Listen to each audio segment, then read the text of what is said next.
Good day, my name is Mr. Announcer, and it is now time for the Balcony Brotherhood to read and respond to your You've got email. We're mass communicating. Dropping the guys a quick note is the best way to interact with the show, and you can do so by sending all your emails to balconybrotherhood@gmail.com. While Confucius may be misquoted here, the quote is still valuable advice. The man who asks a stupid question is a fool for a minute. The man who does not ask a stupid question is a fool for life. Gentlemen, it is time to read your emails. Thank you for downloading the July 20th email episode of the Balcony Brotherhood. I'm Tanner Blackheart, joined by Paul Drake. Let's get going. Number 1. Hey, this email reads, Dear Balcony Brotherhood, the recent episode about the dispensability of men really struck a chord. It's not a topic that gets much airtime, but you both handled it with clarity and depth. It was sobering, but necessary. Thank you for saying the quiet part out loud. And that's from Marcus in Athens, Georgia. Marcus, thanks for dropping a note. This was a powerful episode, and I'm glad it resonated with you. If anyone needs a place to start with the BPP, this is it. Sobering was a spot-on adjective. Mr. Blackheart, why don't you weigh in on this? I have gotten a bunch of feedback on this episode. I was surprised as to how many folks gave compliments for the show. When we first talked about it, I thought that this could be an interesting show, but I could not believe what our final result came out to be. So selfishly, I'm not going to submit it for a podcast award because that's just me patting myself on the back. But if anyone else would like to do so, I'm not going to complain because it's that good. Number 2. And this email reads, Hey Balcony, your show on men's hobbies lit a spark in me. I dusted off my old model train set and spent hours on it this weekend. It reminded me how important it is to lose yourself in something just for you. I appreciate y'all. Cheers. And that's from Kevin D. in Tullahoma, Tennessee. Model trains are a huge hobby for Gen X and boomers. The attention to details and the precision of the mechanics can consume one for hours of entertainment. How do you feel about model trains, Mr. Blackheart? The ex-wife's uncle was a huge model train buff, so I stay far away from them. Yeah, it's just the aura around it, plus they're expensive as all get out. I've seen the prices of these things in the stores when I used to do model cars and planes, and truth be told, I just can't get into them. Though, now that I think about it, this email has unlocked a huge core memory. I remember as a kid, and we're talking 5, 6, 7 years ago, my parents had a train set that was supposed to be mine. It had the old Toys R Us logo with Jeffrey on it, and they said something about it not having all the parts. But I always wanted to play with it, and I just couldn't. So maybe now's the time to hit eBay. Number 3. This email reads, Dear Balcony Gents, your Father's Day episode had me in my feelings. As someone without a father and no kids of my own, hearing you speak so honestly about the day meant a lot to me. Thank you for making space for men like me. Warmly, Andre in Fairfax, Virginia. Thank you for your email, Andre. Father's Day without a dad or without being a dad is uber tough. Hopefully you have fond memories of your father, or you've been a present in a young person's life that you can share this conversation with. Number 4. And this email reads, Dear Brothers on the Balcony, the episode on men feeling ashamed about financial dependence was brave and incredibly validating. I've been there. Still am, actually. Listening to you two discuss it openly helped to remove a layer of shame. I thank you very much for that. Sincerely, James in Richmond, Texas. Well, James, leaning on others for financial assistance, especially for men, can be demoralizing. However, it doesn't have to be. It's not like you want to be in your situation, but there are times when circumstances demand it. Hopefully there is support for you somewhere to help to get you through. Mr. Blackheart, what say you? I agree with you, sir. It does play against a male's ego for sure. However, if you have a supportive spouse with clear communication and respect, this shame is certainly something that can be overcome. Why? Because you both have to be on the same page as to what the goal is. And if you're being open and honest, well, who are you really trying to impress anyway? The Joneses? Your spouse? What is your own contribution to the relationship? I doubt it, but if you're sitting in your arse like a 26-year-old living in his mother's basement watching internet porn, then yeah, you do deserve the scarlet letter of shame. If you're not, and you're contributing, then all it takes is open and honest communication. Otherwise, this is really what could happen. If you're wondering why the chance of divorce increases as women make more money relative to her husband, it's because men make money to support others, whereas women make money to support herself. Number 5. This email reads, "Hey guys on the balcony. Just wanted to say the last few episodes have been consistently strong.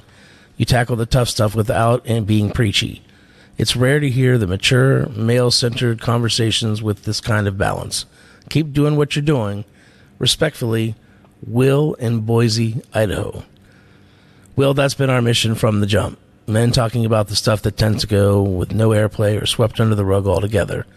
If there's something our listeners can want to discuss, they can always reach out to us like you did. Anything to add, Mr. Blackheart? I appreciate that. These last few episodes have been good, and I really am very proud of them. That's why I said earlier, while I won't toot my own horn, I will have zero objections to someone downloading this show, submitting us for a podcast award. We have fantastic content and present it in a way that I feel is supportive yet informative. I'm biased though, so take that for what it's worth. It's time to embark on a journey of enlightenment with the founder of Turning Leaf Solutions, Mr. Will Becker. With a passion for personal growth and empowerment, Mr. Becker has dedicated his life to helping individuals navigate the complexities of self-improvement. His 2-minute book review, while brief, is meant to inspire, motivate, and empower you with a tool to unlock your fullest potential. Thanks for joining us here on the balcony for my bi-weekly book review. The book this week is a classic of English literature, and some of us read it in high school. The book is A Tale of Two Cities by Charles Dickens. It's set during the French Revolution with tons of drama, love, and sacrifice. I'm going to focus on Sidney Carton and how his love for Lucy Manette, which inspired me to be a better person. First, Sidney's kind of a mess. He's a lawyer. He's a damn good lawyer, but he drinks too much and he doesn't seem to care about his own life. He thinks he's not good enough, especially compared to Charles Darnay, who looks like him and is very successful in life. However, Sidney's love for Lucy Manette is very powerful. Now, Lucy's going to marry Charles, and Sidney knows that she'll never love him the same way that he loves her. It's a very deep and powerful love. He sees her as this perfectly good person, and she inspires him to be better. The biggest moment in the book is Sidney's sacrifice at the end. I don't want to give away too much, but let's just say he makes a huge choice to save someone important to Lucy. Now, before he does this, he says, "It's a far, far better thing I do than I have ever done." That line hit me really hard. It shows that he's finally found a sacrifice that he can make for someone else. And in doing so, he allows his love for Lucy to push him to do something extremely heroic, something he never thought he could do or live up to doing. Now, this really inspired me because Sidney wasn't perfect and he messed up a lot. However, his love for Lucy inspired this project that he undertakes. It made me think about how I can be a better person too. I'm not perfect. Just ask my wife. Seeing Sidney step up made me want to try harder, to be kind, to help others, and to make better choices, even though doing so can be tough.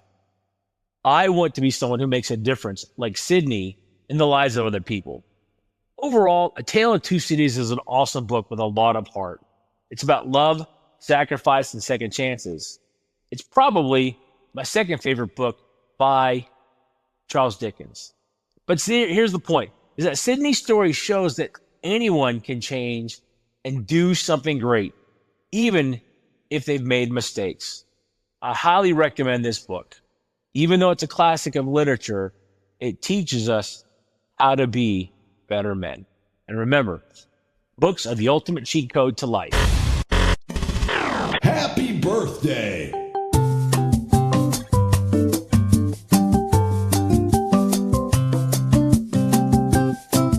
Hey, it's time now for your celebrity birthday breakdown.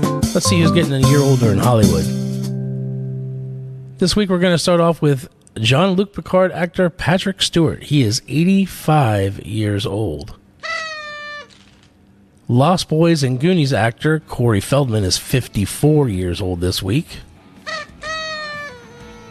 Actor Vincent Pastore, he played Big Pussy on The Sopranos. He is 79 years old this week. Actor Scott Porter, who played Jason Street on the show Friday Night Lights, is 46 years old. And finally, Han Solo and Indiana Jones actor Harrison Ford. He is 83 years old this week. And that's your celebrity birthday breakdown. For Tanner Blackheart, I'm Paul Drake. The balcony is now closed. Thank you for downloading the Balcony Brotherhood podcast. The information shared by your hosts is for informational and entertainment purposes only and should not be considered professional advice. Opinions expressed by the hosts and guests are their own and do not necessarily reflect the views of affiliates or any platform on which you get your pods. We encourage you to do your own research or consult with a qualified professional regarding any of the topics discussed on the show. While the gentlemen strive for accuracy, we cannot guarantee all information shared is current or complete. Remember, this podcast is meant to spark conversation and share ideas. Stay curious and always ask questions. Don't forget to like and subscribe so you do not miss an episode. Until next time, my name is Mr. Announcer, encouraging you to be the best person that you can be. Cheerio and Hakuna Matata. 4 signs you're healing from within. Listen closely. If you feel this, you're already walking the right path. 1. You release what you can't control. No more forcing outcomes, just disciplined action and trust in the process. 2. You choose peace over being right. Pride screams to win arguments. Wisdom whispers to protect your calm. 3. You step back from what drains you. People, places, and thoughts now pass one test. Do they nourish or deplete? 4. You stop seeking external validation. You no longer need applause to feel worthy. Your value comes from within, not from approval. And here comes the most important part. Healing isn't erasing the past. It's making peace with it and using that peace as your new power. Don't forget to like and subscribe. Like and subscribe.